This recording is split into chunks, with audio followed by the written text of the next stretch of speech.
I now recognize Representative Chavez-DeRemer for 5 minutes on H.R. 9516. The floor is yours.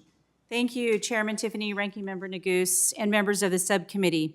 Thank you for the opportunity to speak on my legislation, the Military Families National Parks Access Enhancement Act. My bill would expand free, lifetime access to national parks for Gold Star next of kin family members of fallen members of armed forces who were not killed in action. The Gold Star family is one that has experienced a loss of an immediate family member who died as the result of active duty military service. The family that is left behind are parents, siblings, spouses, and children, and these family members often wear a Gold Star lapel button. In the 2022 NDAA, Congress permanently codified lifetime passes to our national parks for active duty service members, veterans, and eligible next of kin service members who lost their lives in a qualifying situation, such as war, an international terrorist attack, or a military operation outside of the U.S.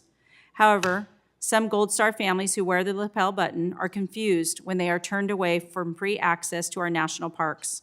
Last March, I was visited by a constituent of mine from Bend, Oregon, Peter Ostrovsky, who is a Gold Star parent.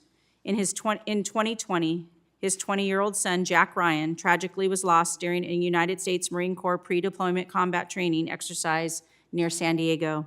He was among 8 platoon members that perished that day. Jack Ryan has been described as a patriot who loves serving his country and who was interested in military service from a young age. Throughout his years of growing up, Jack Ryan, his fraternal twin brother Samuel, and his parents often frequented the national parks of the Pacific Northwest. Because Jack Ryan was killed under a non-qualifying circumstance despite training for active military combat, his surviving family is not eligible for the free lifetime access to the national parks. Anyone who has visited a national park will quickly understand each of their fascinating natural wonders, majestic landscapes, and captivating beauty.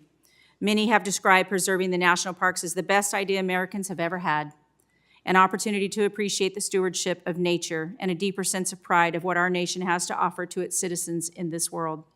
We have been recognizing our parks since 1864 with the protection of Yosemite, and we continue to recognize our parks on this very day with the consideration of my colleague, Congressman Siscomani, Chiricahua National Park Act. But I believe none of this would be possible without our servicemen and women. Not only do these brave men and women put their lives on the line to defend our freedoms, values, and liberty, they defend the land of the United States as well. Many service members, veterans, and their families are avid outdoorsmen and outdoorswomen.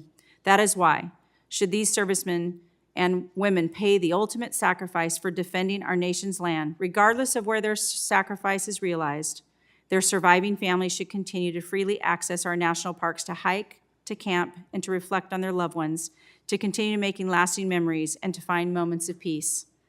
I would also like to recognize our witness on the panel, Gabriela Cabini, who was kind enough to join us today and speak in support of this legislation. As a member of the Gold Star Spouses of America, she would also qualify under my legislation because, as she will explain later in this hearing, her husband tragically died of a heart condition while the ship he was stationed on for 2 months away from a 6-month deployment. The Military Families Parks Access Enhancement Act would expand free lifetime access to our iconic national parks to Gold Star next of kin family members like Gabby and Peter. I call on my colleagues on both sides of the aisle for their support in granting these free lifetime passes, a small but meaningful way to honor the sacrifice of the fallen and help aid in the healing of their families. And with that, Mr. Chairman, I yield back.